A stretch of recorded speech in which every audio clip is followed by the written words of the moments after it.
It's good to be back here. This is a bit of a spiritual home for me. I studied at Dundee University for a while, but that's well over 30 years ago.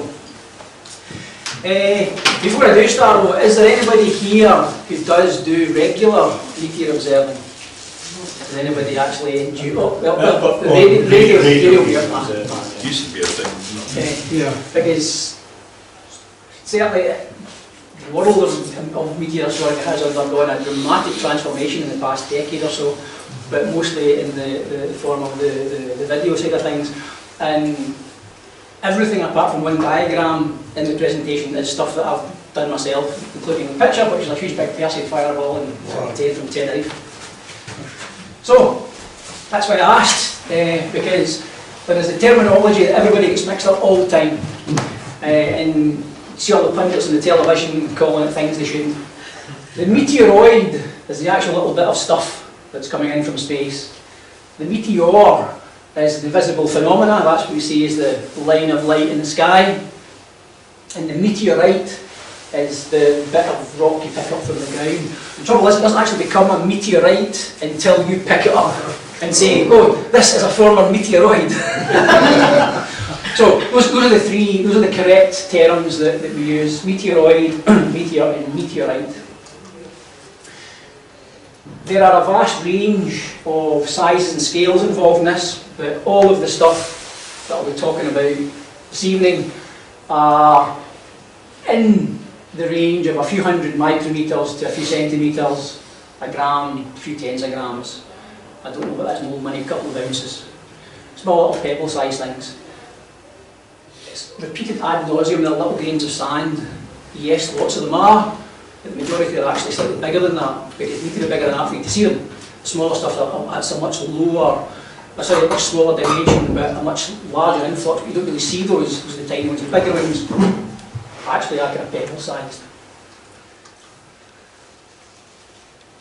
You're probably all aware that meteors in mythology, they have been observed since antiquity, all sorts of religious artefacts. I believe the large container in the Muslim Mecca is thought to be an iron meteorite, but they will not allow it for religious reasons to be examined. But so meteors have been in amongst us for forever. Modern theories, the sort of Enlightenment, the 17th, 18th century, when we began to understand that there was a world, a universe greater than the Earth. One of the key experiments was done by two German students, actually, Brandes and Betzenberg, and they set themselves a task of accurately measuring the time of a meteor they thought they would see together, and then do a bit of geometry, and they were the first people to realise mathematically, physically, and construct the definite idea that whatever the meteors were, they were not an atmospheric phenomenon as such, they were coming from beyond the atmosphere and coming into the Earth's atmosphere. A lot of the ideas that you read in popular astronomy books are from the 30s and 60s, and this is like from OPEC. The idea that you can actually develop some physical theory of meteors, we can understand what they are, where they're coming from now, as we'll see, what they're made of. And that's kind of all rolled into a sort of background of modern meteor astronomy until the developments in meteoroid modelling through the 90s, and specifically the Leonids. And I don't know if anybody here saw any of the Leonid outbursts. I was lucky enough to catch the fireball outburst in '98, just purely by chance. An incredible event. And that actually began to change people's ideas about the streams and the way the streams develop, the way the orbital mechanics all work, that they could be predicted. And that has in turn rolled into where we are now, because the technology has come along that thousands of people now have their own meteor cameras, and there's a global network of meteor observers. And it's developing into all sorts of other areas. And the one that particularly interests me, which is spectroscopy, and I'll spend a bit more time on that. However, being a doubting Thomas, I wanted to see if I could actually genuinely reproduce their experiment. and I had one camera set up with Tom McEwen. He was still in Glengarnock at the time, so we went up to Beath, and I stayed at home in Kilwinning. And the Ursids in 2007 were predicted to get an outburst, but it also coincided with the night of the full moon. It was like -5, blowing a gale, but a really nice clear night, and I think the ZHR got to about 10 or something. Now in real terms, a ZHR of 10 means you see 1, maybe 2 an hour. You know, I mean, it was a very, very long night. But we got 2 constant captures. So the lower ones are what I captured from the garden at home, and the upper ones there from the car park at the golf course in Beath. And if you do a bit of geometry, if you actually merge the meteor, I'm pointing at using this, if you merge the meteor images together and you then measure the displacement of the background stars, you can do some triangulation. It's quite straightforward. And the figure that pops out is about 109 kilometres, which is in the ballpark. But it's surprisingly, even just doing it manually with a calculator and a piece of paper. So their actual original thinking was right on the button. They thought, what can we do to prove this? They did the very same thing. I think the numbers they got were a little bit lower, but that's to do with their timing, just the accuracy of or the precision with which they did their own measurements. But that proved it was much higher up in the atmosphere and possibly, you know, extraterrestrial to them at that point. So it did actually work. So that's what got the ball rolling. Now, we come right up to date. Visual observing is becoming less popular because we have access to technology that is really quite remarkable. There's it's a quantum efficiency of the cameras compared to films. It's just in a different league.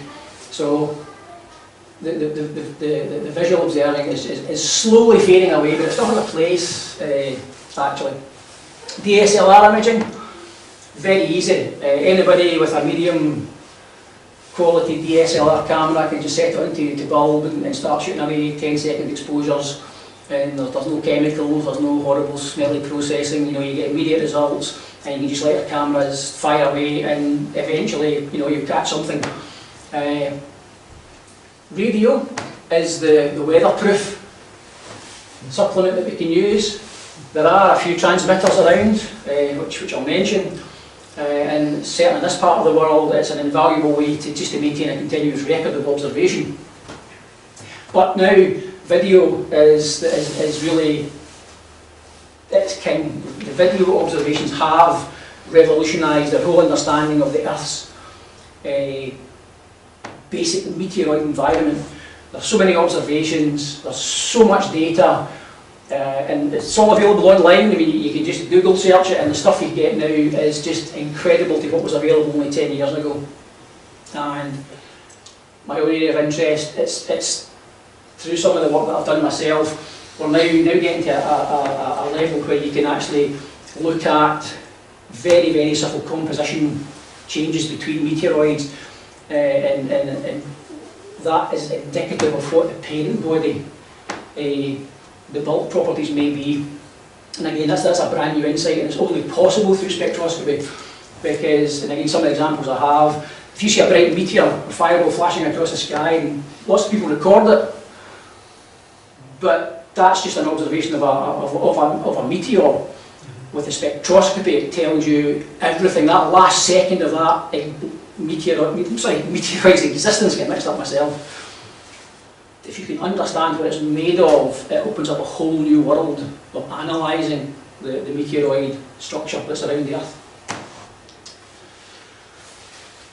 That was, I guess I stole that from Tom McEwen.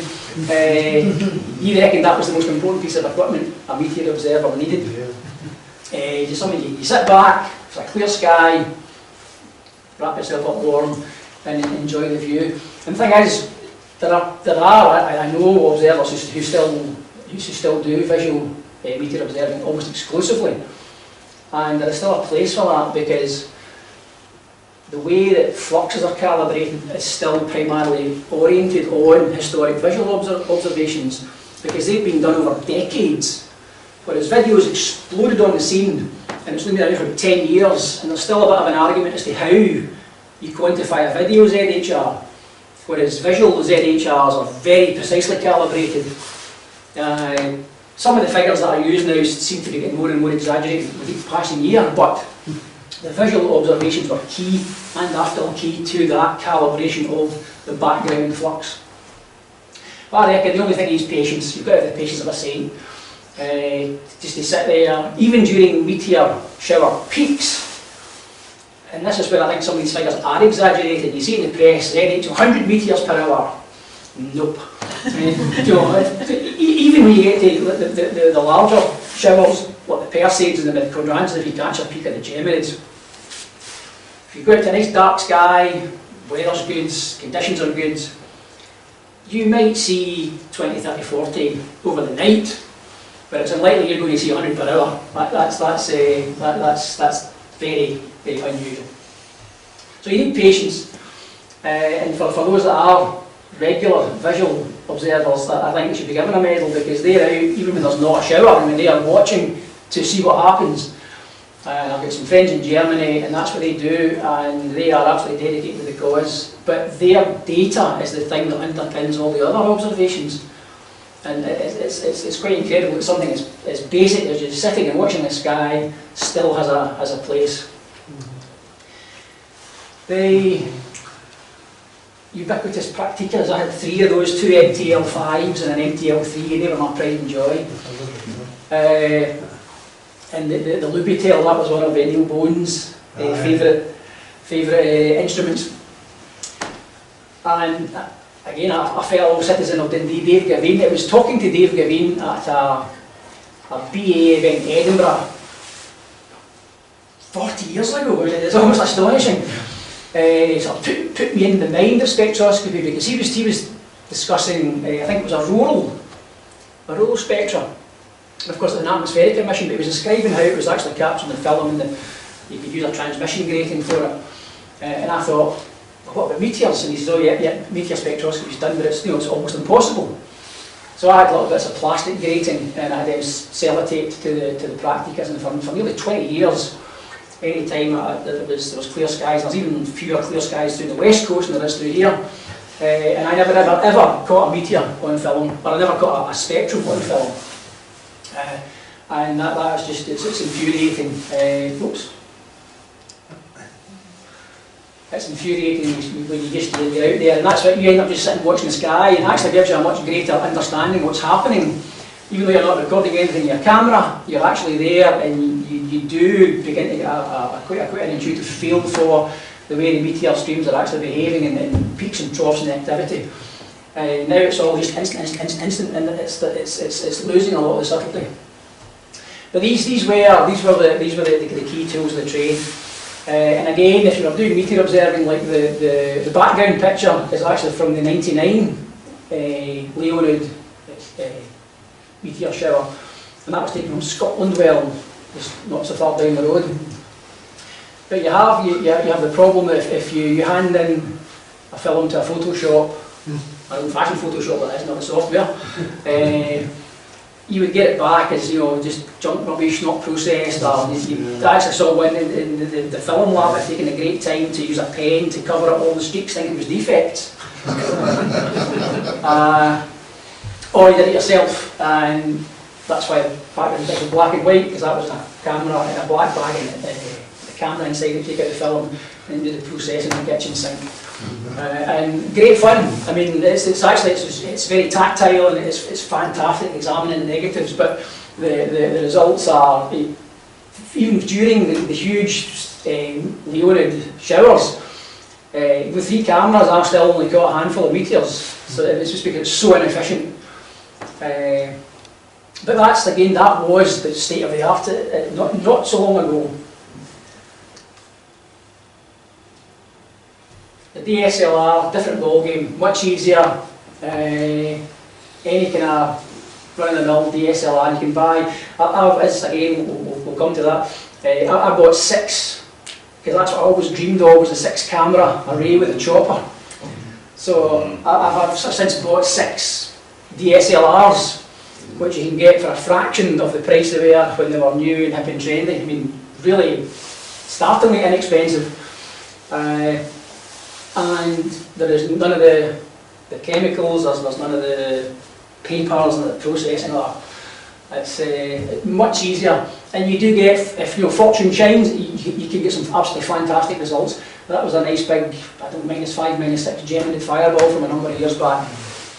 But what I have noticed is that over the years I've had a couple of cameras fail, and it's interesting you talk about the condensation. I think that's what it's been.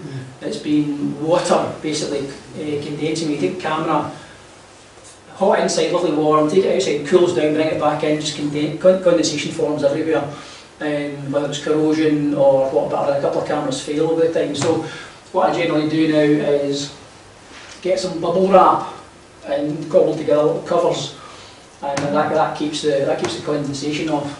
And you can tell it's working actually, because on occasion when you do get maybe a run of clear nights and the cameras are out regularly, they're sitting in the back hall, so they're not cycling quite so much temperature wise. You can actually feel like ice on the bubble wrap, so it's there, and sometimes you just don't notice it when it's just a bare camera with a rubber grip and what have you. But the results are fantastic, and it's a first step if you're trying to get back into meteor observing, or starting it even, is just get it on a tripod. That'll, again, the interval controllers are very, very third-party ones, are very, very cheap. Get one of those going, and you know you're in business. You can actually do some quite interesting measurements with the pictures. The top two were taken during that was a geminated observing campaign. I was assisting my programs on Tenerife, and this enormous, I mean, it was just immensely bright. It was very highly foreshortened, so it looked tiny on the image, but when you actually saw it in the sky, I mean, it was like the moon just appearing. I mean, it was startlingly bright. But it left this beautiful trail of debris, and I think it was 28 exposures. So that was 30 second exposure. So about a quarter of an hour we watched this cloud just drift across the sky. And again, with some basic assumptions and some just straightforward geometry, how far away it is, working its little triangles. We determined the wind, the mesospheric wind speed was, you know, that sort of order, and that's some of the actual fastest winds that happen in the atmosphere at all. If you're up at 80 kilometres, 90 kilometres, the low pressure, you probably wouldn't feel very much, but those molecules will be absolutely whizzing past. And of course there is the case you hear about, oh, the dust just disappears. Well, it doesn't disappear, it's caught in global circulations. One of the manifestations is what we love to observe in the summer months, the NLCs. This was a nice display from July, I don't know how many number of years ago. And that was probably the brightest NLC I've personally ever seen since I first saw NLCs way back in the 80s. Again, just one of these things, it's there, the right place, at the right time, the skies are lovely and clear, and this big structure. And actually I've got some interesting video of that. And it's almost like it's moving en masse. It's just this huge big sheet of NLC. It was extraordinary, and it's one of those cases where it's so bright. I mean, it was I think that was a 2-second exposure, and I mean it's illuminating the mist in the field, and you are casting a shadow. It was just astonishing. And the other avenue for some of the particles is certainly the ones that tend to be the sort of denser rocky types, or iron can form little spherules, little tiny microscopic micrometeorites. Now, some micrometeorites come into the atmosphere as is, and they are so small that they're actually quite gently decelerated, simply because of their dimensions, rather than bleating very violently like the larger particles do, which give you your brighter meteors.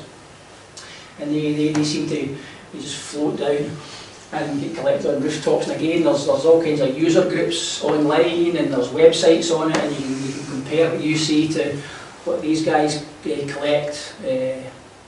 So there's a ton of stuff on it. So there's different avenues that those particles can settle out through the atmosphere and then onto the ground.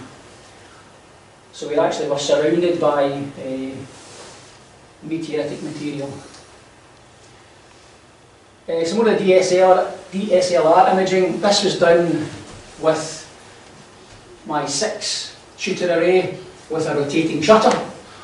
6 blades doing so many revs per minute, and it was, I think it's 60 breaks per second, because the shorter the break, excuse me, if you're into really fine astrometry, it gives you better positional accuracy, and you can work it in orbit much more accurately. It's not shown quite so clear on that one, but that was quite nicely chopped as well. So these are just from my back garden. It was a lovely moonlit night, so you get blue sky at night, and that was a lovely not moonlit night, but you've got all the street lights reflecting on the clouds. You can't win. This is one from, was this the Perseids? This was the Perseids last year, but it's not a Perseid. If it was a Perseid, it'd be going that way. But the interesting thing about this is that beautifully chopped, however many chops that is, tells you the duration of the meteor. If you're into the orbital mechanics, because of the stellar images, you know that's the start of the exposure, that's the end of the exposure, and you can work out all these little reference points. You can work out the position, right essential declination of the meteor to a really quite exceptional degree of accuracy. But the interesting thing with this is that even the DSLRs, the electronic cameras, because it's actually an effect in the atmosphere, if it's a very, very bright meteor, it's different. When you look at a picture, I always think that you imagine that meteor just happened spontaneously and it was chopped by the shutter. But that's not what's happening. It's that the meteor is moving. So from section to section to section, the meteor is moving across the sky, and it's just as when the chopper chops at that point. So you actually get to see what's between the chops, because it's still glowing as the chopper is chopping and as the meteor is travelling across the sky. So it's quite complicated, but that is indicating that was a particularly fast meteor, because the glow tends to be either metallic ions from sodium or magnesium, or it's what's called a forbidden transition, which is a quantum phenomena where the electrons of the oxygen atom are excited, but at normal pressures and temperatures down here, ground level, the energy is all robbed before the photon can be emitted, whereas high up, the electron has time to relax through these quantum transitions, and it gives off this very distinct photon at 577.7 nanometers. Sorry, 557.7 nanometers. And that itself is the reason why auroras are that colour, because it's the same oxygen transition, it's a forbidden transmission, and it tells you that if it's a meteor, the meteor must be doing more than about 50 to 55 kilometres per second, because that's the only time you can exceed the threshold of the energy. And it also tells you that it must be fast, but it also must be high, because even if it is fast, if it's lower down in the atmosphere, the energy is robbed from the electrons. So as the particles travelling through the atmosphere, the excited atoms are bumping into other atoms, and the electron cannot stay excited long enough to give off that photon, so it's collisionally robbed, is the expression. So when you see something like that, you know it's fast and you know it's high. So already you know more than you do by just observing the meteor. You get some indirect evidence of some of its physical properties just from a picture. So that was quite an interesting one, and it also had a little terminal flare. And if you're minded to do so, you can prop up the flat field DSLR images, and you get that lovely light curve. It just shows you and again that's related to the velocity and the mass. You can extract that an approximate mass from the light curves. But then you're into things like thermal efficiencies and what have you, and that's a minefield, because there's just so many what ifs. And it's the one thing about meteor astronomy, is that it's one of the few branches of science where you have absolutely no prior knowledge of the event. You're watching the sky, you see a meteor. If you record it by whatever means, fantastic, but it's not like observing a galaxy or a planet or something that you know is there, you know where it is, and you observe it for a given number of time and you begin to extract information that way. These events happen like that. And it makes inferring some of the properties basically impossible. You only have what you have in the image. But beware of imposters. Drink it alone, excuse me. The problem with still imaging, which played film as well, but it's particularly prevalent now that we have a sky polluted with satellites on an industrial scale. That, had you not been told, or I had not seen it, that just looks like the streak of light in the very first slide of the opening. Now I know the one in the opening was genuine because I saw it, but if you take a picture like that, you think, God, that's fantastic, you know, what a wonderful meteor. But sadly it's not. This is a trail of a satellite, and the satellite tumbles and it brightens, it flares up and then it fades out again. And one of the things that you can do, or one of the things that a rotating shutter does, is because meteors are fast, that you're using a 10-second or 20-second exposure, the meteor would take several seconds to cross that. The meteor will do that same path, but only in a second or so. If you were to have a rotating shutter in front of that camera, the speed of the satellite is so slow the image does not get chopped, because there's so many chops of the shutter and the time the satellite moves across, it still just looks like a trail. So a rotating shutter is actually one of the best ways you can use to differentiate between a satellite and a meteor. However, you get some cunning, scheming, little rotating, tumbling satellites that look for all the world like a chopped meteor. But this is where you have to just count the luck, actually, that you keep an eye on where your camera is. Because if you look really closely, there is a tiny little brightest glint in the middle of each of those. And that is the satellite, and that is just a specular reflection from the solar panel or some reflective component on the satellite. But it just shows you that, you see, you can use a shutter and you don't see chopping. Well, yes you do, there it is there, and that was tumbling. Maybe a couple of times a second, but it's enough that if you saw that picture and you think, I can't get my shutter's working fine, and you could then start saying, well, so many breaks per second, so that meteor is moving. Oh, that's incredibly fast, but you need to be really careful that when you start, because there are so many satellites up there now. I mean, as they talk about asteroids being the vermin of the sky from the 1800s, well, satellites now are the vermin of the sky, and they are polluting everything. And even the video is quite badly affected by the sheer number of satellites. And despite what various network owners say, they can talk about using louvers and orientating the satellites in a particular way, and antennas orientated in a particular way. There is no guarantee that over time, due to drag and various other interactions, these satellites will not just process and you're just going to end up getting lots of satellite glints, which is basically what we're seeing now. The radio observing now, this is actually quite interesting. Something that I did regularly for many years as part of the Radio Meteor Observers Bulletin Network.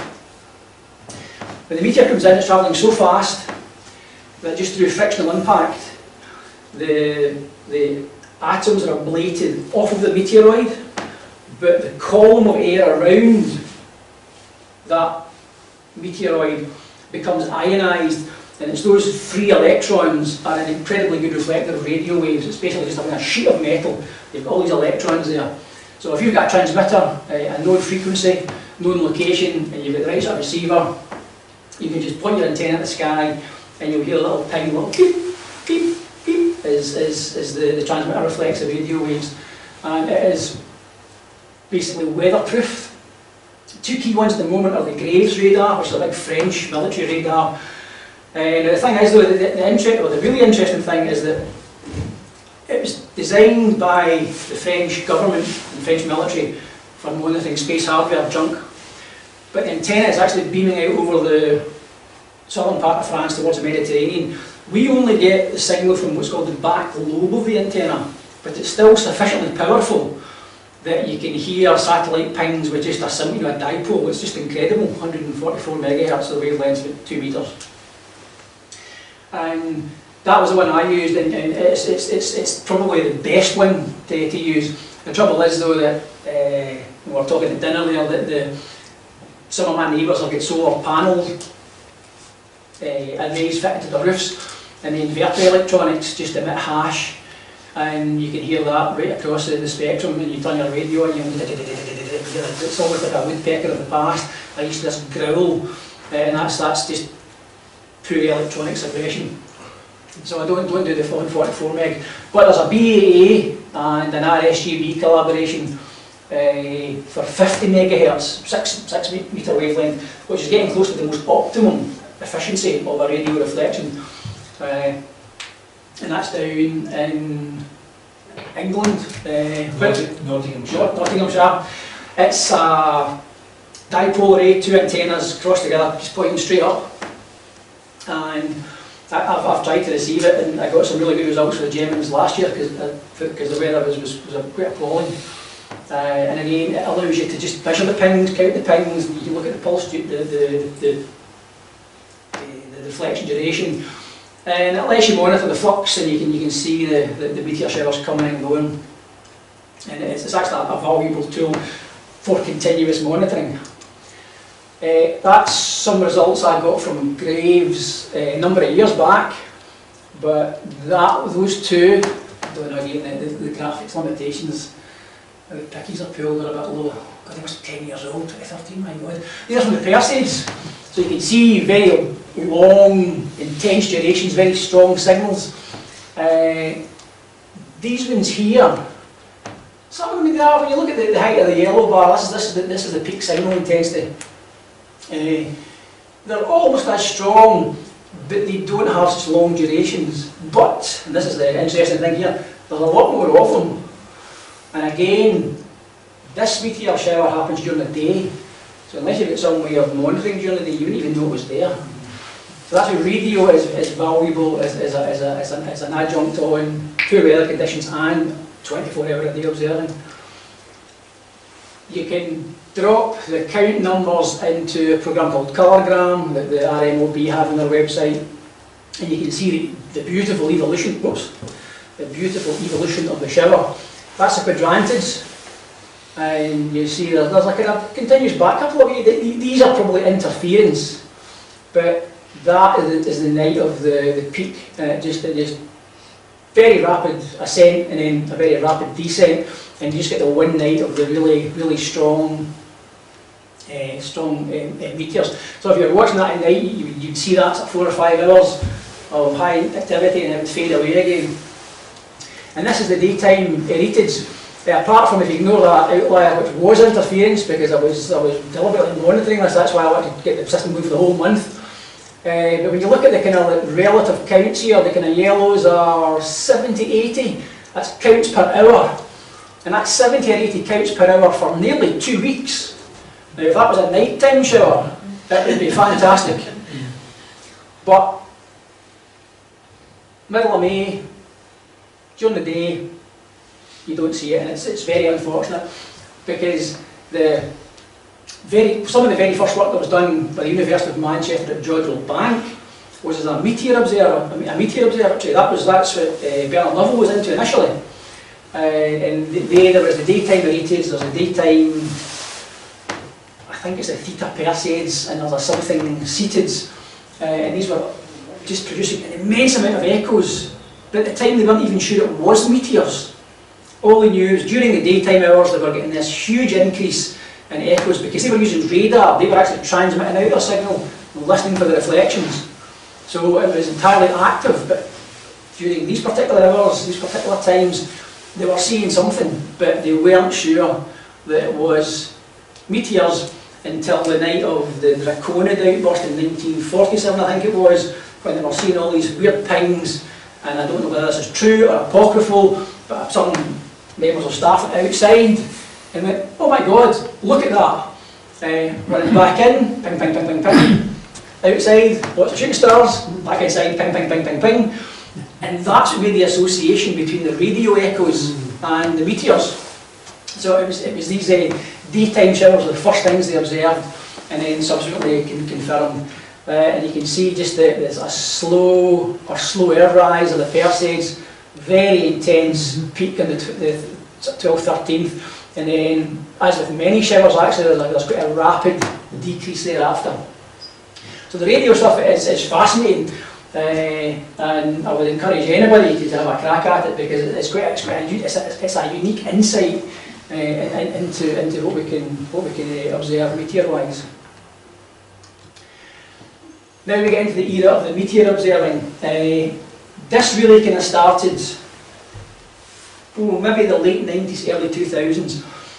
At the time there was tons of stuff on webcam imaging. There was whole groups about it, and that in turn spawned some people having a crack at observing meteors.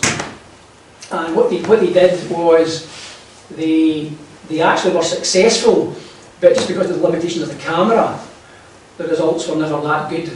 And as a observing tool, that sort of died away. But just as that died away, the ubiquitous WATEC security cameras appeared in the market. And the first generations of the WATECs, some of them had integration functions where you could add up the individual frames. So it was always like a little mini CCD. That's not quite correct, but that's like an analog that you could have an exposure of 2.5 seconds or 5 seconds or whatever. So some deep sky observers began to use them, but then it was found they were very good at picking up meteors, and it's because you are starting to get into the era of the interline device with much higher quantum efficiency, just better manufacturing, and all of a sudden there was this tool appeared that you could make observations with that you could not do visually at all. The first video camera I used on the sky was one of the early WATECs, a WATEC 120, and it was the Perseids in 2006. Now again, going back to photographic observing, I've got 2 of these big black ring binders full of half exposed, empty negatives. And then a couple of them Leonids and one Geminid and 2 Perseids and what have you. That one night of the first night of the WATEC on the Perseids 2006, it was down Eldrig Fell, way down the Friesen Gallery, and it was just astonishing. I could not believe what I was seeing. 320 by 240 resolution, little frame grabber. That was the best you could get at the time.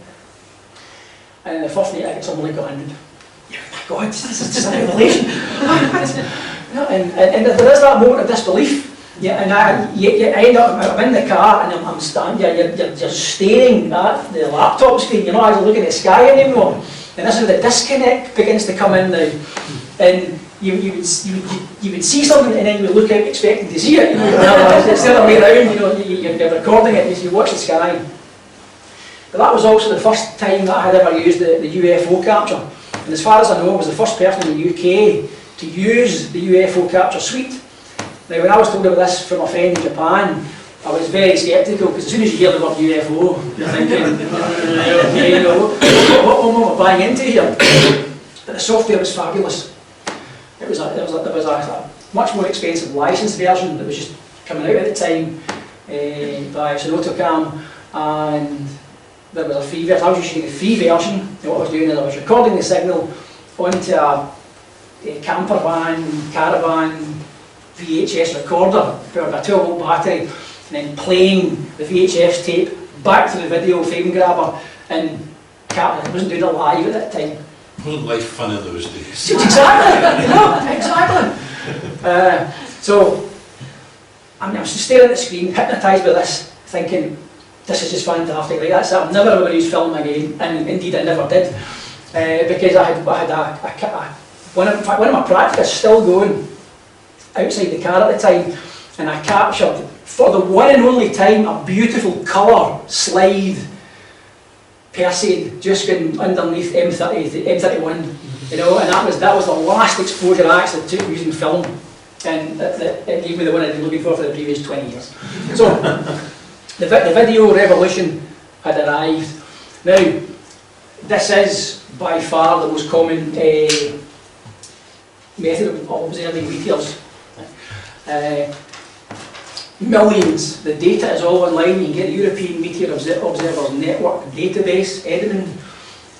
Millions, maybe even tens of millions by now. Hundreds of thousands of light curves and orbits. We know more about where these meteoroids are or have been than ever before. I mean, again, live, full resolution radar outputs are available online. You can see the evolving plots of where the particles are all coming from different perspectives, from looking down in the sun or looking along the plane of the ecliptic. It's all there, and it's thanks to the video observing. There's just so much material out there now. That's the way to go. And for my own part, can be used for spectroscopy, because as the webcam era was dying, I saw a picture of a very crude spectrum, but taken with a webcam, and I thought, oh, hang on a minute, I've got this lovely Lotec camera, what if?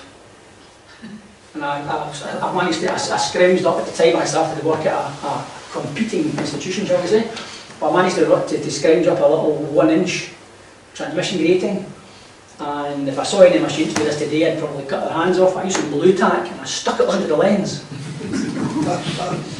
And the rest is history, as they say. But anyway, back to the video observing. So what can you do with it? I mean, again, these are all plots from the UFO capture suite, because there's UFO capture, there's UFO orbit, and there's UFO analyzer. There's the 3 complementary programs, and they takes the data from the capture. It works out the astrometry against the background stars.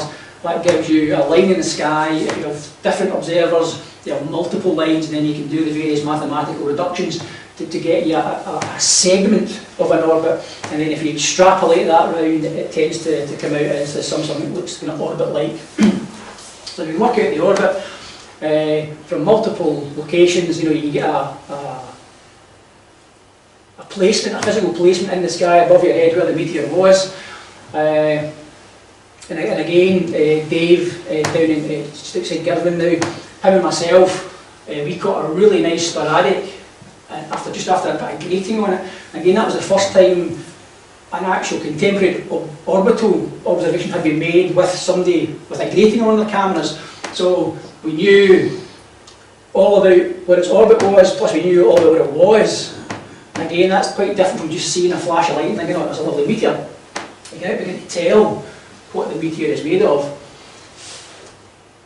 You can add lots of them together, and that's what all of the Perseus we are from. Again, this is quite elderly. I mean, it's 9 years. It just flies by. The system's just evolving quickly, more and more quickly. And then if you can look along the orbits, you get to where they're all coming from in the sky, and that gives you a really lovely illustration of what the radiant is. So that's where all the meteors are coming from in the sky. Now, this is the interesting stuff. Spectroscopy. Now, as everybody will probably know, spectroscopy is the key analytical tool in astronomy. It's based on the principle that all of the laboratory work we do, we know, because of the quantum mechanics, that when you excite electrons, they jump to different shells. The shells have discrete energies. When they relax and jump back down, they emit a photon of very discrete wavelengths, depending on the individual element and the way the electrons all interact. And that goes from hydrogen all the way to the end.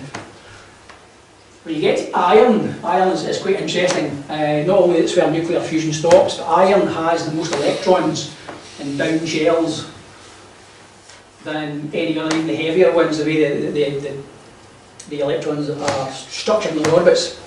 I think it's 50, 56 or 57. And that gives the iron spectrum very particular properties.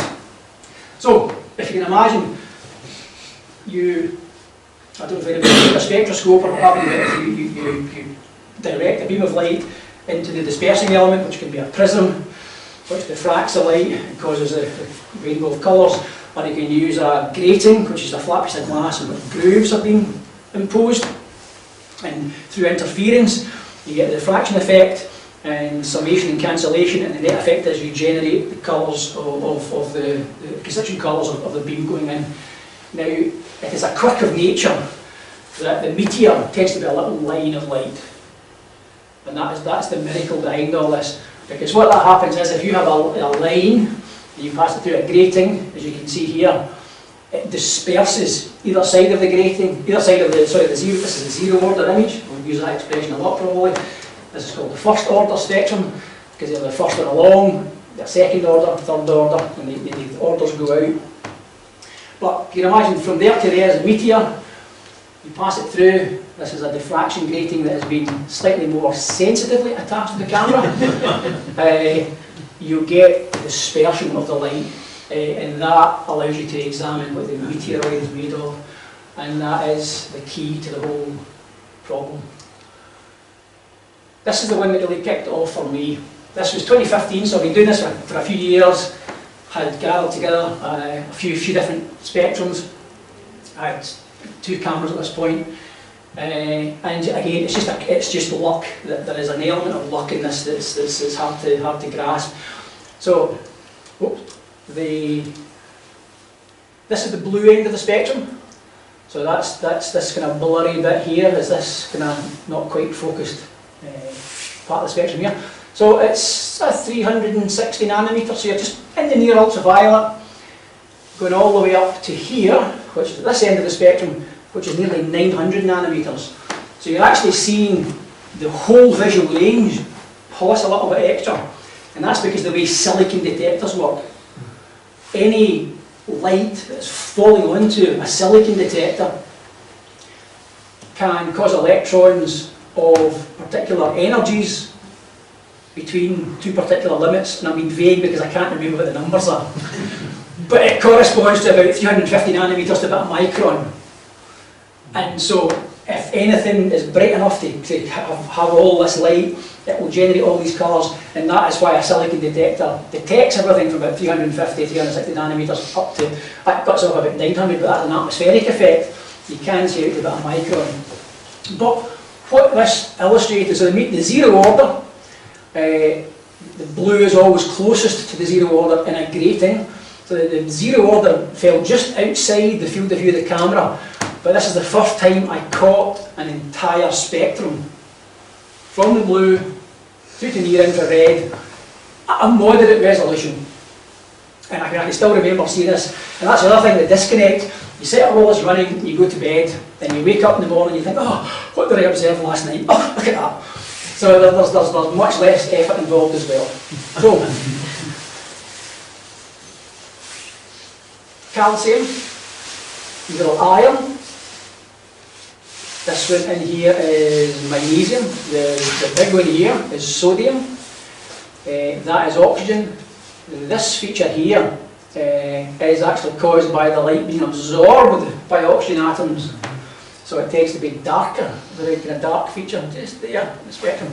So the light dips down, and then you have the emission from the oxygen right next to it, and then other lines fading away. That's 777 nanometers. That's actually a key element. That's a really good calibration wavelength.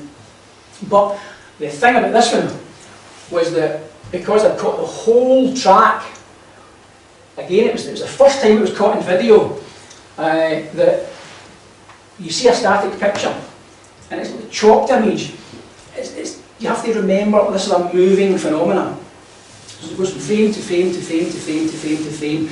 The spectrum is evolving, and there is a group in, I think it's the Slovakian Republic. I need to just be careful, it's not the Czech Republic, it's the Slovakian Republic.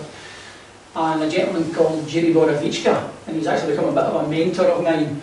He's basically the world's expert on meteor spectroscopy. And we've kind of developed a correspondence. And he had, there's multiple papers being issued in professional journals, and he had promoted this idea of what they call a dual temperature regime, because the fact that it's emitting light means it's a few thousand degrees Kelvin. The fact that it's very particular wavelengths tells you all about the elements that are in it, but the fact that it undergoes particular transitions at particular stages tells you about the evolution of the ablation. So you're learning more and more about the mechanics of how the actual meteor is burning up in the atmosphere.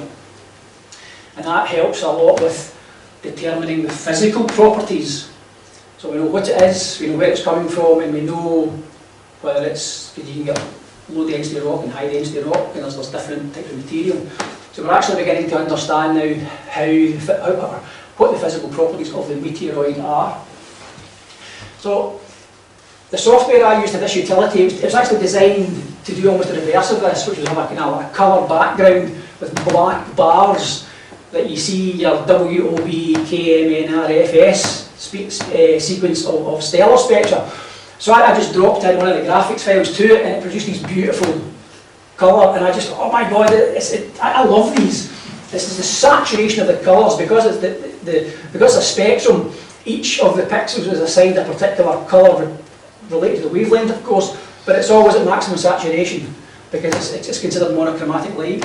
So these have a particular immediacy, I think, than the graphs. Now, a trained eye will look at the graph and understand that there's a lot more thermal energy going on here than there is here, and that these oxygen emissions are at a much lower level because they've been masked by much broader band thermal emission than particular spectral line emission. But I think when you see the difference in a picture, it helps you understand more what you're looking at. So what we have here, as you can see, there's these blue lines, again very characteristic. That's iron. The bright green line is magnesium, the other green lines are iron, the yellow line sodium, oxygen. There's the dark absorption, just right next to the oxygen emission.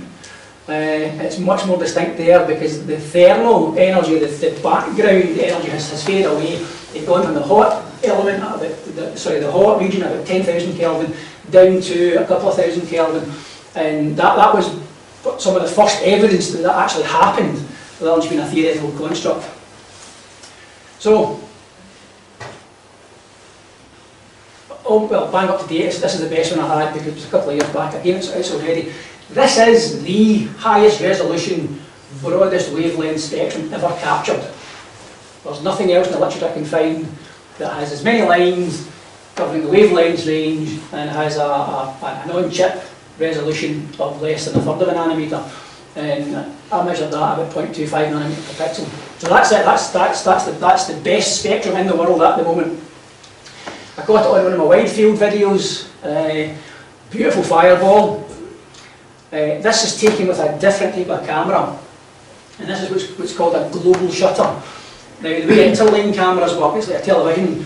They scan very quickly through a 50th of a second, and then they rescan a second line. So the exposure from frame to frame is a 25th of a second.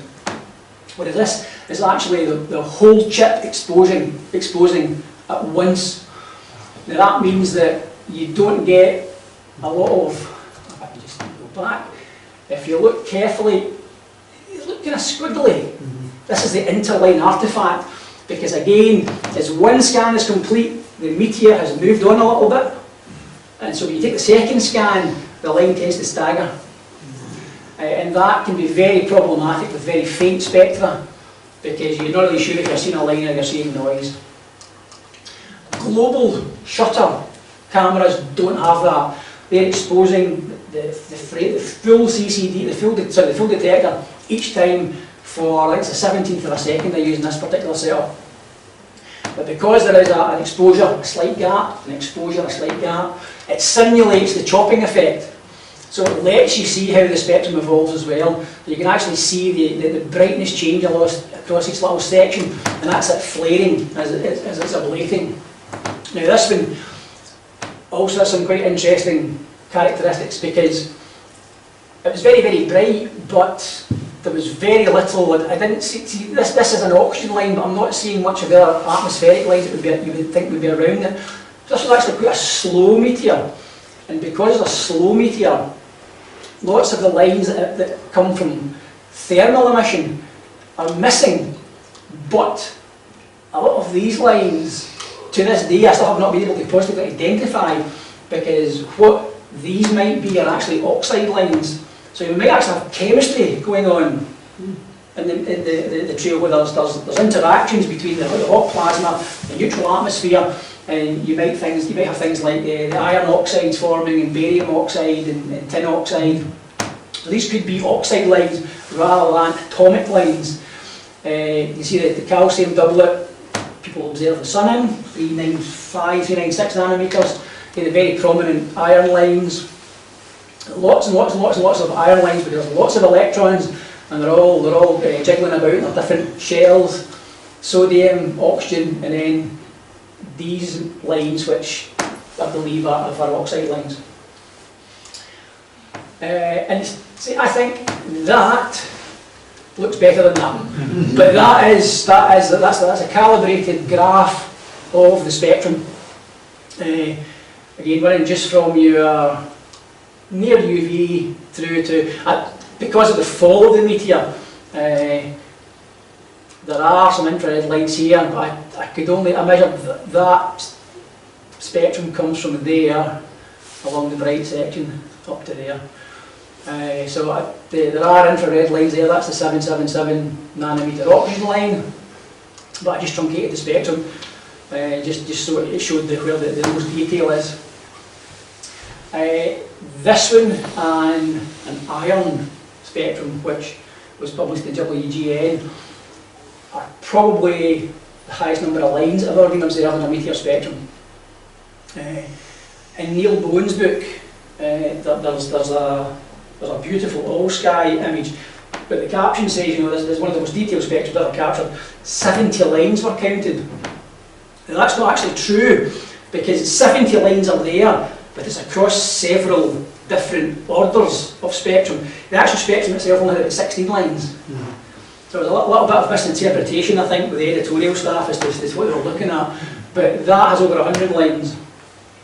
So we're getting into the point now where these spectra are almost, not quite, they're almost as good as what you'd get from an intermediate resolution laboratory spectrograph. Geminids, year before last, comparable resolution, that's about 1/3 of a nanometer per pixel. But again, if you just flick back and forth, this is where you start to get your eye in, because you start seeing the same things over and over again. You start noticing, oh, there's iron there, there's magnesium there, there's iron there, there's calcium there. And you read an awful lot about how sodium depleted Geminids are, because they're believed to come from Phaethon, which is a very close perihelion. But lots of sodium. And dozens and dozens of spectrum that show lots of sodium. So it's not quite as clear cut as you often read about. And again, this is only beginning to emerge, because we've only got a few years of spectrum of this resolution. So it's still an evolving field. You'll need to use your imagination a little bit here, because the kind of image processing process means that you have to kind of you sort of straighten up the video, or straighten up the image, and then you you rescale it, recalibrate it. So each graphic has a very slightly different size. But I think you can see that, you know, that's the sodium, that's the sodium. There's the same kind of broad pattern, a little bit broader than this one. That was really nice to focus: magnesium, iron, lots of iron, calcium. Geminids, quite strong emission. Geminids have lots of magnesium. So is that telling us something about Phaethon? Maybe. But this one is fascinating. This is just from a couple of weeks back. A suspected Coma Berenicid. A lot of the dark bands are artifacts because it was quite noisy. But the thing to look at is this line here. That green one on the right hand side. That's this forbidden oxygen emission. So that tells you right away that this was moving fast and it was high up. Now, talking to Alex, the BAA, I work quite closely with Alex in spectroorbital work. He confirmed this was doing 64 kilometres per second. So now that we know that, it confirms this was fast. But had we not known that, we could say it's fast because that line is there. But that line on the left there, that's that line there, and that line there. And you can see there's no bright line next to it. Gemini, 35 kilometres per second. That's sporadic, about 40 kilometres per second. So you can tell right away, the spectrum tells you things about the physical processes, let alone any compositional processes, which is turning out to be a bonus. But because I scaled it, this is the 777 line, and one of the quirks of the software is the way it scales the wavelength. If you stretch it too long, it begins to kind of distort the colour rendition. That orange line is an oxygen line, that's an oxygen line. That should be orange as well. So that's where we are there. These lines here are these lines here, are these lines here. two very distinct nitrogen emissions from the atmosphere. But it doesn't have very much iron. So there's that main group, 4,383 nanometers bright. I wish I'd get a little bit further down just to see if the other lines were there. But the fact that these are missing tells you right away that whatever that rock is, it's quite iron deficient, and that's quite unusual. Now, this is the only comma berenicid that I'm aware of, but we've now got an initial sample, so we've got one to work on. So if we see any more of these, we can now say whatever the parent body of this is, it's quite iron deficient. So you're beginning to extend it from the meteoroid back to the parent body now. We've got nearly there. So again, I think visually appealing, but once you begin to understand what you're looking at, you can start to make immediate inferences of the particle composition. And again, it's only through spectroscopy that that's possible. Otherwise, comma berenicid, an interesting observation because it's a minor shower. The fact that I managed to pick up at all, because to be detected it needs to be about first magnitude. So it's quite bright. So it's just, again, it's just good luck. But we now have an absolutely key insight into that stream, which we didn't have 2 weeks ago. Now this is the last section. And again, I need something else to drink. It's one of the things that you do in any aspect of science is you try to come up with a taxonomy. You know, lesser spotted this or greater build that. Milman and McKinley, two Canadian scientists, and they were probably the experts of their era. McKinley's book, Engineering Science and Meteors, is probably the key book in meteor science that's ever been written. Technology-wise, it's completely out of date.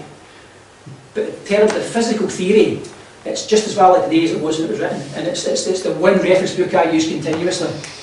It describes the radio modelling, it describes the physical characteristics of the meteoroids.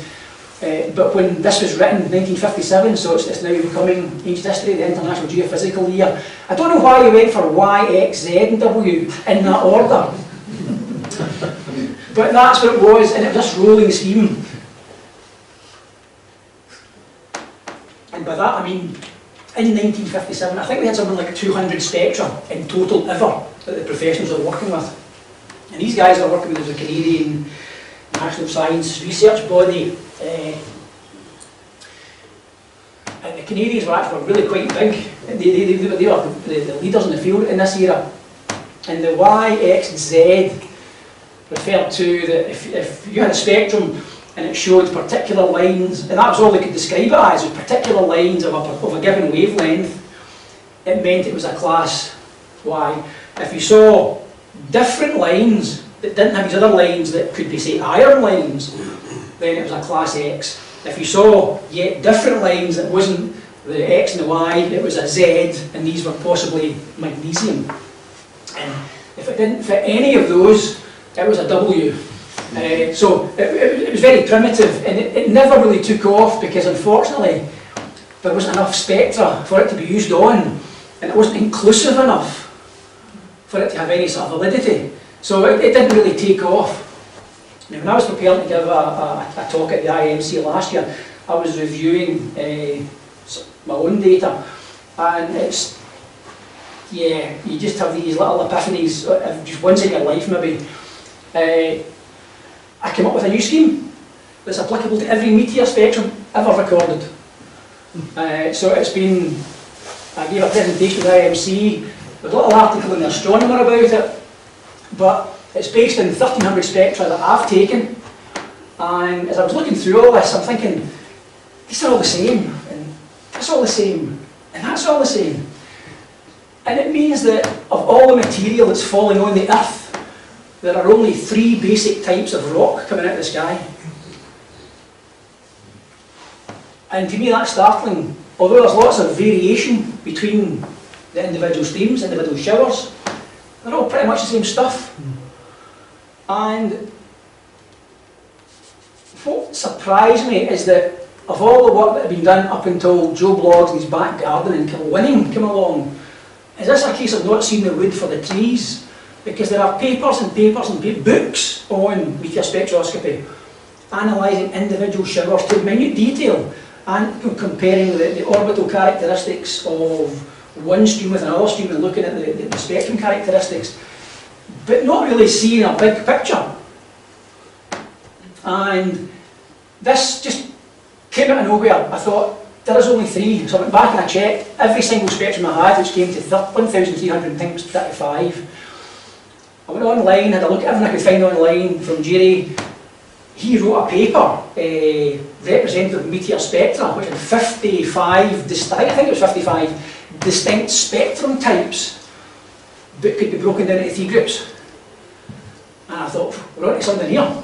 So, went back, and apart from 2 years, which is on a corrupted drive, unfortunately, I've got every single meteor spectrum I've ever taken on a couple of hard drives. And I started going back and looking at my notebooks. And again, even in the notebook, you've got bright, sporadic. What's that tell you? Looking back. Yep, it's a type A. That's a type A. Oh, that's a type A. Oh, that's different. What's that? And then that's how the type C's actually came along. They came along first, but I tried to make it a bit more sensible as A, B, C this time, so it's the right order. But what we have is rocky, pure iron, and type C is the strange one. Type C, it's a distinct category. I've got several spectrums. Some of the guys in nematodes are a little grating as well. They've actually caught them as well, and they are absolutely distinct.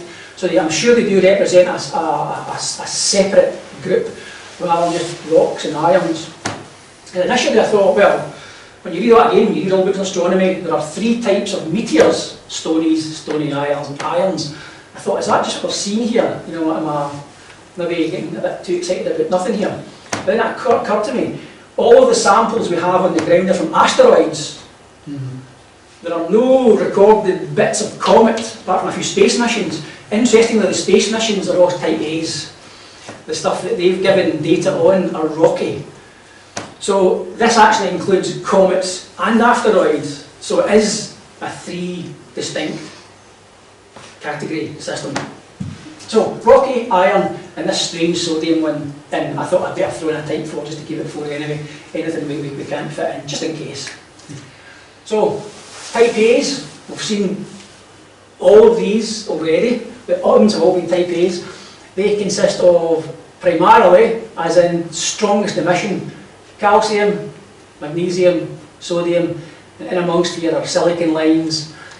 And when you get into the higher resolutions, you begin to see other elements as well. But they're the basic ones. If it's got calcium, magnesium, and sodium, plus some silicon, plus some iron to type A, that's the vast majority of shower meteor. In fact, it's all of them, apart from the Coma Berenices, which don't have any iron, have much reduced iron. This one is from our old friend the Ursids, actually. A couple of years back again, just in really good conditions, beautiful moon-free night, and it did produce an outburst in as much as that it produced quite a large number of fireballs rather than a large number of just meteors.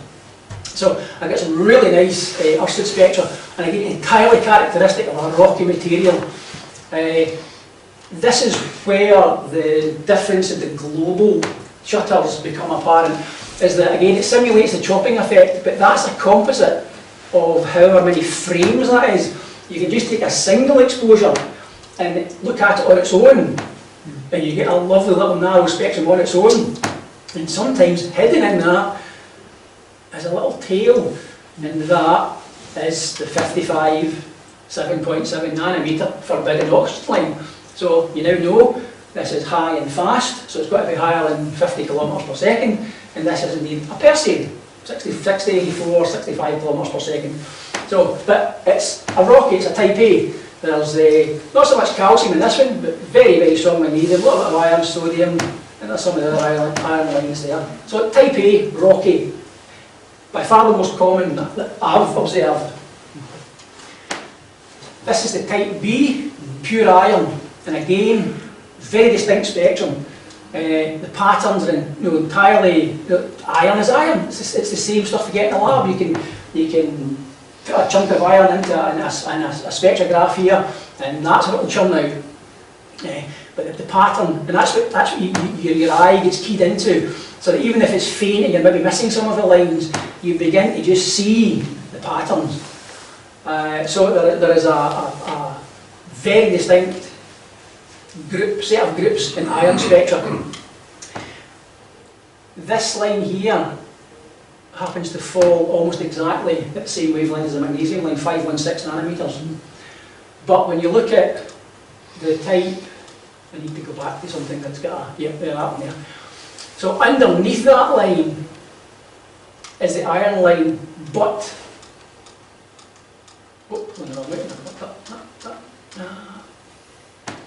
when you see this line about the same width as the other lines, you know there's no magnesium, because the magnesium is a triplet, which is 3 lines that are very close together, but it tends to broaden out. So you can say that, yeah, there's no magnesium there because that line pretty much looks like that line. That's 516, it's 5269 angstroms. So that was another very good calibration line. But so this is pretty much a standard reference. That would match any iron reference library anywhere. But in this spectrum, at that resolution, some of these little kind of fainter lines are tungsten and vanadium, other metal elements in there, which got me thinking about this bit. Now, there are some enhancements in there, but from that wavelength on is about 540 nanometers towards the kind of red. That's why your tungsten light is that kind of yellowy glow, because that's actually, you're not seeing this stuff, but you're seeing that bit.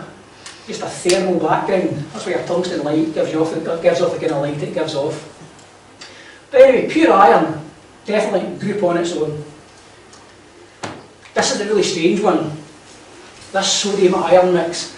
This line here, in every example I've caught, is always stronger, but all of the other lines are just iron. There's the 3 groups there. It's the same lines, 516, 5269, 4383, etc. Same there, it's same there. And they are definitely an individual group, and I can't find in any book of geology or geophysics that has a mineralisation that has Fe and Na in something that I think would give that kind of ratio without anything else. And that's the thing, that there's no sodium, there's no magnesium, there's no silicon. This is an oddity. But there's at least 2 examples. I have another several. Derek, one of my friends from down south who does a spectroscopy as well, he's caught these as well. So again, this is a completely new, separate grouping of meteoroids that are falling on us, and we're only just realising it. And type X, just in case, fortune plays a huge role in this game, because you're never actually sure where the meteor is going to fall in your field of view. It could go over here, it could go down here, you might only get a tiny bit of the spectrum, you might get all the spectrum, you might only get the 0 order. So sometimes you do just catch, so the rest of the meteor was off the frame here. So all I can say that is that's a group, that's nitrogen, oxygen, nitrogen, oxygen, nitrogen. I call it the no-non group, and it's vital for giving you a handle on where the rest of the lines are. But again, all you can say with that is when you get all of the atmosphere lighting up, it's probably pretty fast, but you have no idea what the rest of it was. So for logging purposes, so you can say you did have a meteor, you did have a spectrum, but you can't really get anything out of it, we'll call it X. And then you do get ones where, because the grating disperses the light at right angles to the beam, if the meteor comes in at a shallow angle, the spectrum is also at a shallow angle, and it gets to the point where the lines all begin to kind of fudge over each other. And you could probably make a stab at that and say that's calcium, magnesium and sodium, so that might be a type A, but you can't really say for certainty. So we'll just call that an X as well. So A, B, C, X. New classification system. I'm beginning to see some people are picking up on it, and I'm hoping it's going to become the standard. Just so that there is a recording mechanism, because that's the thing that's often discussed. I don't know if anybody's familiar with the International Meteor Organisation. If you're not, go and look it up. It's for real meteor enthusiasts, both from beginners to very advanced. There's no prerequisites for membership. But there's always this argument about how do you know one thing over another. And that's what I'm saying, well, you see, you've recorded a spectrum, but if it's a sporadic, you know which the shower association is. If you can at least say it's a type A, a type B, or a type C, somebody in the future can look back and say, oh, that's a rocky one, that's a iron one, that's one of these funny sodium ones, I've got some observations like it. And it's just a way to record what you observe in some more meaningful manner than just a huge list of date-stamped files, which is what you generally accumulate in your hard drive. So we're nearly there. That's my 45 minutes and a wee bit. Get out there, get the deck chair out, get the sleeping bag out. Visual observations are still important for flux calibrations, and if you just want to get out of the house for a couple of hours, a bit of fresh air, even if it's chilly, it's actually quite good fun. As a club, the Global Meteor Network, which are the URL next slide, they will sell you a ready-to-go Raspberry Pi system for a couple €100. Camera, probably includes the Pi as well, the software, the lens, the little cover. You know, you pop that somewhere and you just put it in the Wi-Fi and it just downloads everything. If it's cloudy, it's cloudy. If it's clear, the data just goes. It's fantastic. And that's what the vast majority of people are doing because it's really easy. And that's why there's thousands of observers, there's millions of observations, and it's where we are now. Get observing, get involved. IMO, I'll put my Meteor Commissioner's hat on now. Best organisation there is for observing meteors. They host the IMC each year, which is a fabulous event. It's well worth making the travel to sometimes these quite unusual places, but it's a 3-night party. It's fantastic. And you know, you just sit up, having some refreshments at the wee hours, talking astronomy amongst people that talk astronomy back at you, and it is fabulous. BA, SPA, organisation of your choice, but submit your observations because then it does become useful, viable. It's not something that you're just doing for entertainment, so it's a hobby. I'm not a professional astronomer, but at least it gives you some value. You don't have to do it, you're not obligated to do it, but if you're going to do it, you might as well make it count. Because it's not costing you anything, you're expending the effort and time and money to do it anyway. There's all telescopes here, we all spy them, so it's the same thing. You just get out there and you have fun, and it's good when you see some of your results coming in and you see your name in the column and you go, oh, that's fantastic, and you see what other people are doing, and that's what builds it up, and that's what makes it valuable. So, that's the last URL type you get today, but as far as I know, these are all still current. If you're interested in the kind of the ready-to-go camera, but again, online there are lots of different sites explaining how it's all put together, how it all works, using these cheap little 40 or 50 quid little board cameras that talk to the Pi, and with the software, it makes for some really excellent potential. You know, it puts some real science in your hand. And the other thing, as I said in that one, it's great. I mean, public schools, whatever, you start showing them videos of meteors, they just seem drawn to it because it's something they can relate to. You talk about black holes and quasars and all that. Yeah, they see it on the television. You talk about shooting star, yeah, I've seen it walking the dog. You know, it's something that's there, it's in the sky. I sometimes wonder if it's not really astronomy and more aeronomy, but that's splitting hairs, but it doesn't matter. It's something they can relate to, and it's a tool you can use to promote astronomy in general. So this is out there, and you can see it with nothing but your eyes and a deck chair. So, thank you for listening. Just for the record, that was the very first one with the blue tack grating. Spectrum one, the one that's a frame count, it's not the same one, so I just put it on for record. And I believe it was an early Perseid. And so 2008, it's becoming ancient history, but that's the one that started it all. So thank you very much for listening.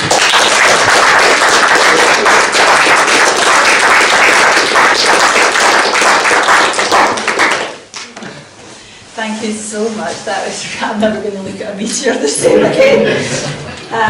If there We're no longer shooting stars, that's the thing. So much more than that. If there are a couple of questions just now, and then we can get a cup of tea and you mentioned about working out the orbits. Yep. my understanding of most of the meteorites is that they're just little bits of dust from like comets. Yep. So the direction that they come in is it not a bit like randomized because they're quite small? Well, so that's the difference between the sporadic meteors and shower meteors. A sporadic meteor is a little grain of dust, a pebble, whatever, from whatever body that over time has been perturbed away from the main body. So that when you do an orbital analysis, when you work out that little line of light you get, and then you then extend that backwards, it feeds into an ellipse that matches that. So it will either be a sporadic and not match anything, or like with the shower meteors, you can do it, and then you can work out the orbital elements, you know, the eccentricity, the inclination, longitude of nodes and what have you, and that indicates what the parent body is, and you can look that up in ephemeris. Well, even if it's quite small, when Yes. it falls, will that not change the kind of the direction that it comes in at the sky? Well, this goes back to the slide about the kind of modern ideas coming from the Leonid showers.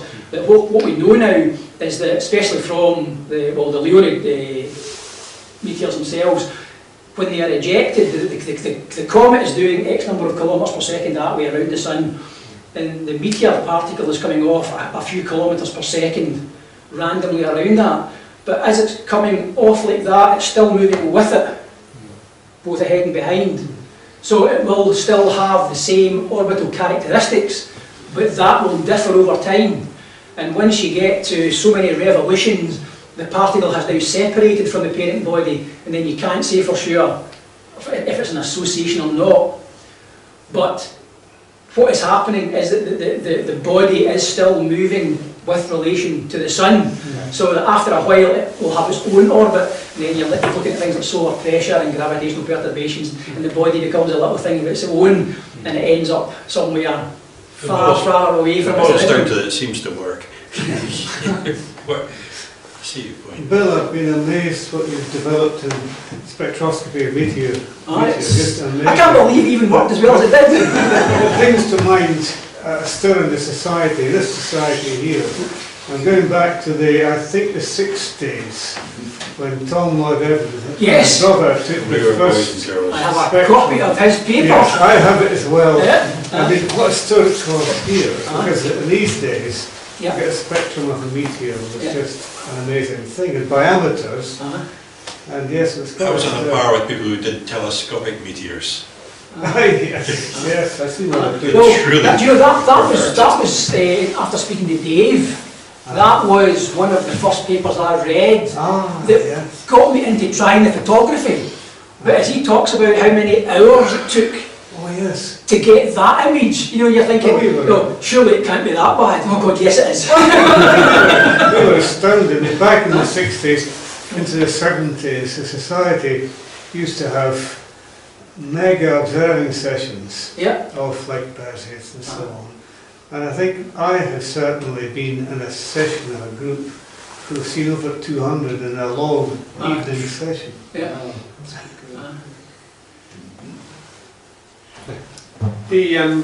If you're associating, if you know that the meteors are associated with a particular comet, Yeah. do they all tend to be type A? Or are they? Certainly, I assume they're all the same type with that shower? Well, 2 points, and that's actually a very good question, because that's what I was asking myself a few months back. The cometary bodies seem to be primarily type A. They are this rocky with silicon, magnesium, calcium, stuff that you'll find in rocks outside.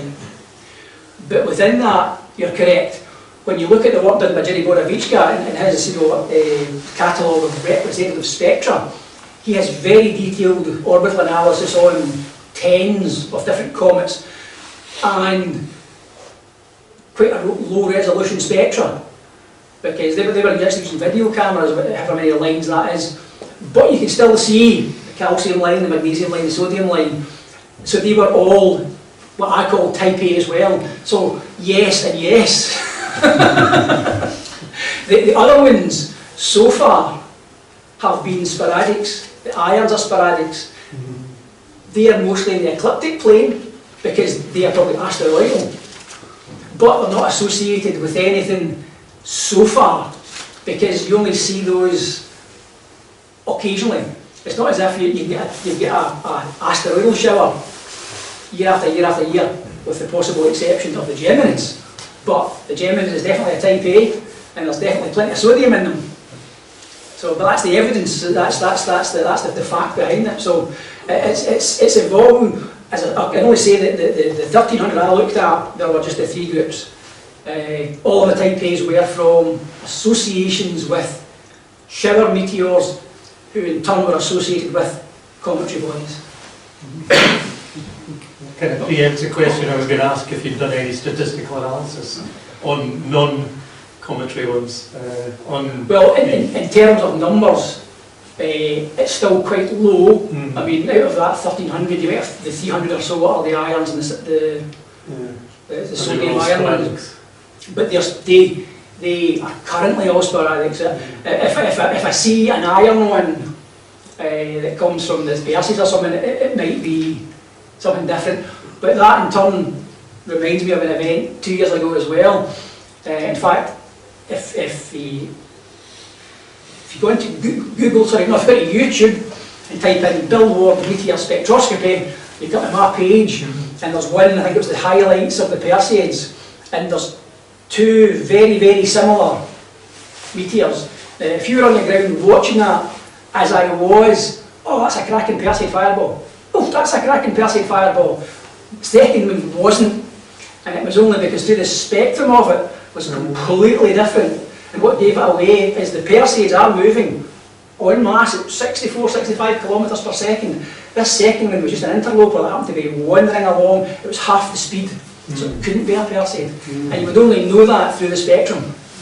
If you're observing it, as I put in my notebook,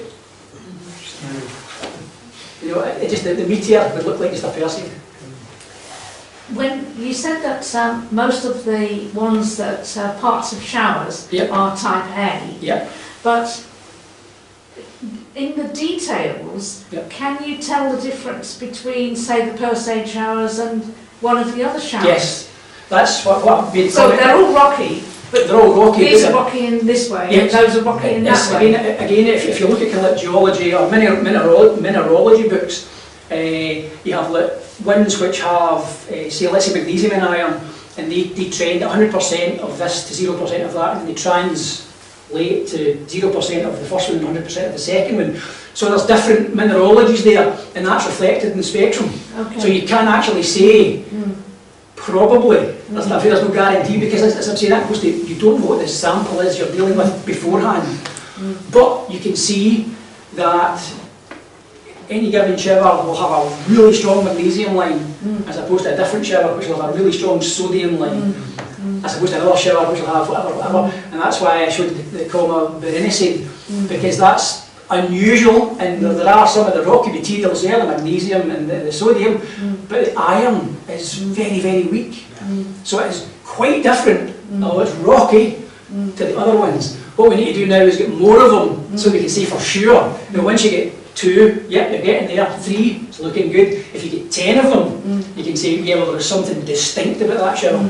And that reflects the body that shed the particles that became the meteors. And that's just, you just need to grind on and keep observing. I had some interesting conversations by phone with Harry Ford last year, down in Eastbourne. Yep. And he was collecting... Was he in Eastbourne? Yeah, he's way down there. He was collecting meteoric particles, or meteorite particles. The micrometeorites, I mean, He put a tray of water out, leaves it, and then filters it, uses a strong magnet, and separates the iron. See if there are user groups on this now. And I mean, it's like a particle per metre per year or something, you know. So if you just risking a space over a couple of years, you'll have hundreds of them. I've been going to try it myself because it was quite convincing. I used to have a filter on the greenhouse to get all the runoff, but whether it's just bad luck or just lack of patience on my part, I gave up because all I was seeing was industrial debris. It's astonishing what comes down in the rain. I mean, these little spherical parts, I mean, 100 is a tenth of a millimetre. You need to look for them with a microscope, and even with that, all I could see was jaggy black stuff, which tends to be iron oxide and vulcanised rubber from tyres. These borders probably quite clean down there. It's astonishing. So yes, that's something anybody can do. You know, Go somewhere. it's astonishing. So that is it's a current hobby. Nice project. What are the chances of these weird ones you're seeing not being natural, but being from space junk? But it's being knocked off. There is the composition is certainly very unique, but although an orbit can exist in any parameter, man-made materials tend not to be quite so pure. I mean, I've got spectra of reflections from spacecraft, and you can see the solar spectrum in there, and you can see the absorption caused by different elements. There's published spectra of ablating spacecraft bringing home actual comet samples, and they are just stuffed with really strange synthetic materials. So, again, I can't guarantee it, but the fact that there's a group that are all the same and have such little anything else in them suggests to me it is a natural mineralisation, but it's a very distinct body, whatever is producing them. Now that's not to say that they're not, I can't guarantee it, but I think it's going to be like 90%, 99% natural, 1% man-made. And the fact that they are coming in orbits from all directions that we have so far, satellites can do that as well, but to get the same contamination from satellites in all different orbits as well is actually would be quite unlikely too. If they were all sort of like silicon with something from solar panels, you could, yeah, because we know what that is, or if it's some material that's used in the space frames, titanium, just only titanium with some contaminants, we know what that is. But this group of iron with the sodium, and the other thing is I've got one, it was the very first one I caught actually, and all I saw was a single line, and I'm thinking, what the heck's that? I actually thought it was the meteor, but it turned out that was just the sodium line, and just the little iron lines lit up in the flare, right at the end. So, I believe they're natural, but I can't actually guarantee it. That's the honest answer. The pictures that you have showing the spectra, I think did a really good job. Like it's very, you can clearly see all the different emission and explosion lines. Just curious, how do you go from that picture that you took to like the plot and also the really nice rainbow? Oh, that's wrong. Nice. Oh, that's wrong one. And I was also wondering why the stars didn't seem to be split in the same way either. It just seems to be the Why does that keep coming last time? Go away.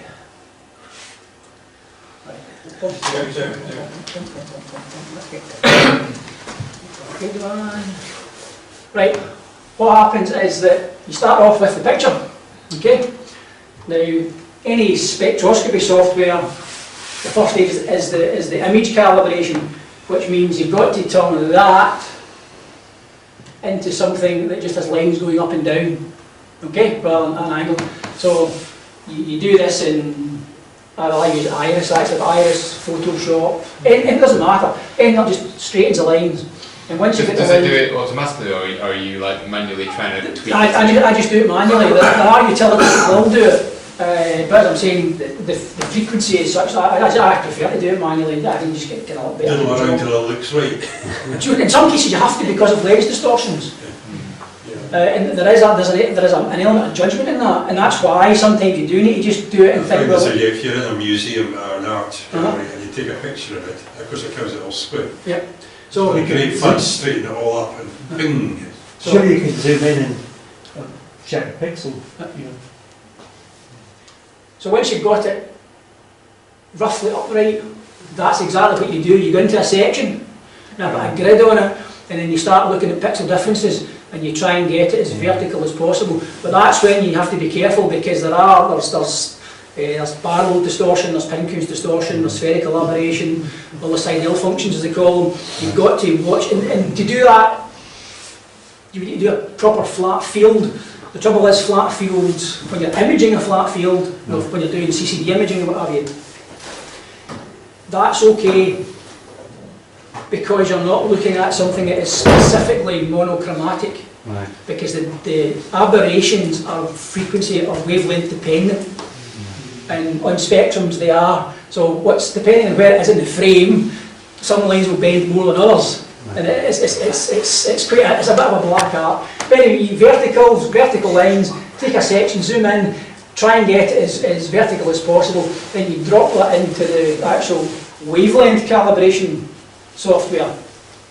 And that's where you have to have a reference calibration based on a lamp, so that you know so many pixels from that gives you your dispersion of a particular wavelength.